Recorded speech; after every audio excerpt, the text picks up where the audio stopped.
আজকে আমার একটা সূত্র আছে যে আমেরিকান এক্স ডিপ্লোম্যাট, তিনি এখন রিটায়ার করেছেন, তার বয়স প্রায় 70। তো তিনি তার সাথে বিভিন্ন আমেরিকার কূটনৈতিক অবস্থান সম্পর্কে আমি মাঝে মধ্যেই কথা বলি। তো তিনি সবসময় কূটনীতির ভাষায় কথা বলেন, হ্যাঁ, যে মেবি হতে পারে, যেটা হয় অ্যানালিসিস। কিন্তু আজকে তিনি একদম সরাসরি বললেন যে বাংলাদেশে 12ই ফেব্রুয়ারি নির্বাচন হচ্ছে না। তো আমি একটু সারপ্রাইজড হলাম, কারণ এইভাবে একদম স্পেসিফিক এই ভাষায় কথা বলে না। তো আমি বাংলাদেশে আমেরিকান লবির সাথে ঘনিষ্ঠ সম্পর্ক মেনটেন করে এরকম দু একজনের সাথে আজকে যোগাযোগ করেছি। সবাই কিন্তু আকারে ইঙ্গিতে ওভাবেই বলেছে যে সম্ভবত 12ই ফেব্রুয়ারি নির্বাচনটা হবে না। এবং একজন বললেন যে 20শে জানুয়ারির পর থেকে অনেক কিছু ঘটতে থাকবে, আপনারা জাস্ট অপেক্ষা করেন। এবার আমি একটু গোয়েন্দা সংস্থার লোকজনদের সাথে একটু যোগাযোগ করার চেষ্টা করলাম। তারা আমাকে কয়েকজন বললো যে স্যার, কি হচ্ছে, কোথা থেকে কি হচ্ছে, আমরা কোনো কিছু ট্রেস করতে পারছি না।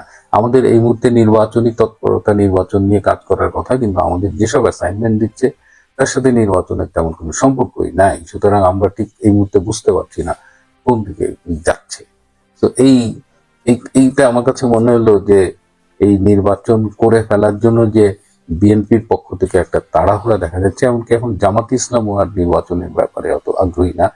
জামাতের একজন নেতা বললেন যে আগে যেসব সচিব টচিব আমাদের দেখলে একেবারে দাঁড়ায় পড়তো, সালাম দিত, তারা এখন যেন আমাদের চেনেই না। পুরো প্রশাসনটাই এখন বিএনপির পক্ষে কাজ করছে। এবং এইভাবে যদি প্রশাসন যদি পক্ষপাতদুষ্ট হয়ে যায়, নির্বাচনের লেভেল প্লেইং ফিল্ড যদি না থাকে, তাহলে ওই নির্বাচনে আমরা যাবো কিনা এটা আমাদের ভাবতে হবে।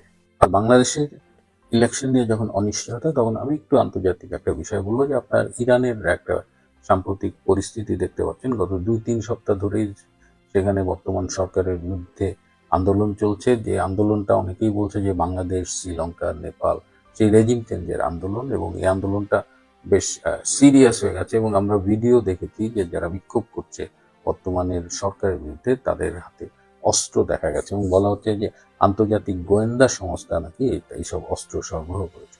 তো এই বিক্ষোভগুলো অনেকগুলো শহরে ছড়িয়ে পড়েছে, এবং সেই থেকে যেভাবে আমরা নিউজ পাচ্ছিলাম তাতে মনে হচ্ছিল যে ইরানের যিনি প্রধান খামেনি যে কোনো সময় হয়তো ইরান থেকে চলে যাবে।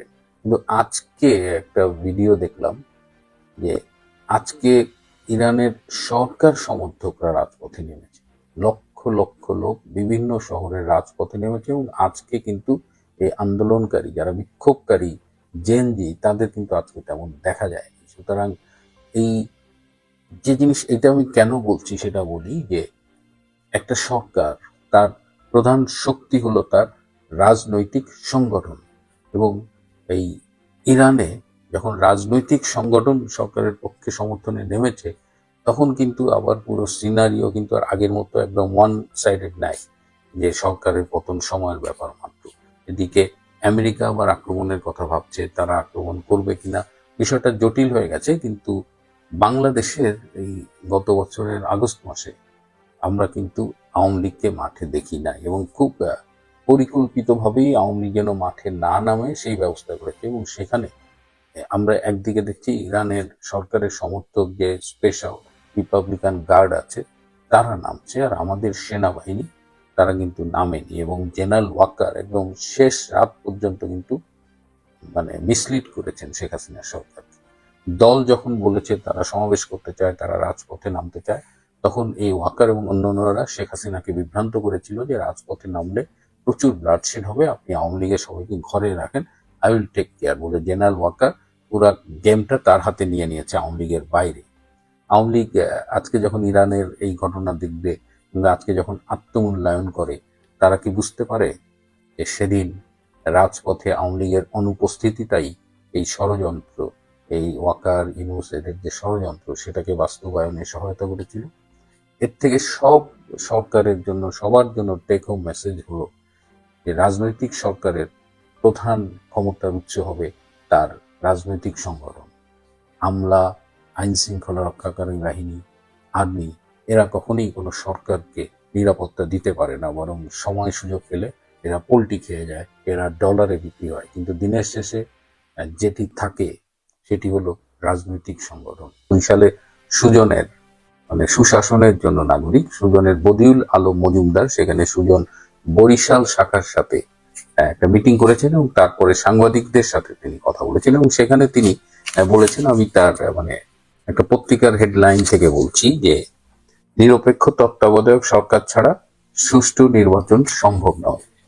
যেখানে 12ই ফেব্রুয়ারি নির্বাচনের তারিখ ঘোষণা করা হয়েছে এবং এই বদিউল আলম মজুমদার নিজেও এই ডক্টর ইউনূসের যে টোটাল গ্যাংটা রয়েছে তার একজন সদস্য।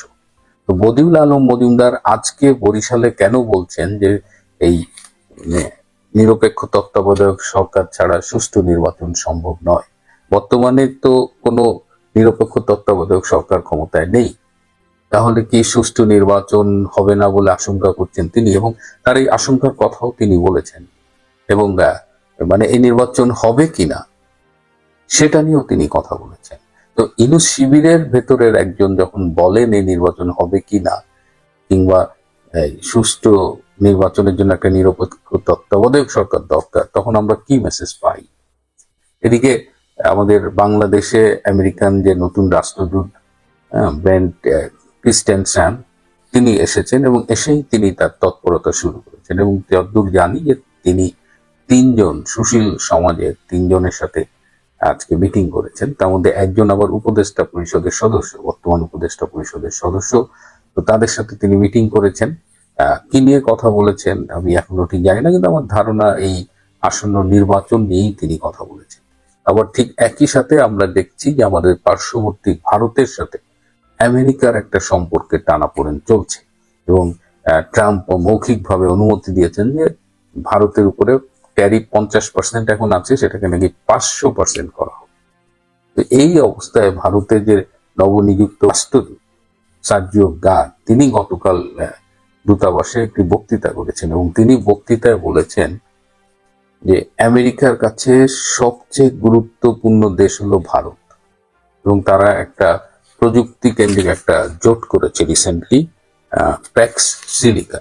এই প্যাক্স সিলিকায় তারা এখন ভারতকে চাইছে যে ভারত এখানে জয়েন করুক এবং সার্জিও গার্ড একটা খুব ইম্পর্টেন্ট কথা বলেছে যে তিনি ট্রাম্পের সাথে পৃথিবীর অনেক দেশ ঘুরেছেন, তিনি ট্রাম্পের খুব ঘনিষ্ঠ এবং তিনি দেখেছেন যে মোদি আসলেই ট্রাম্পের খুব ক্লোজ ফ্রেন্ড।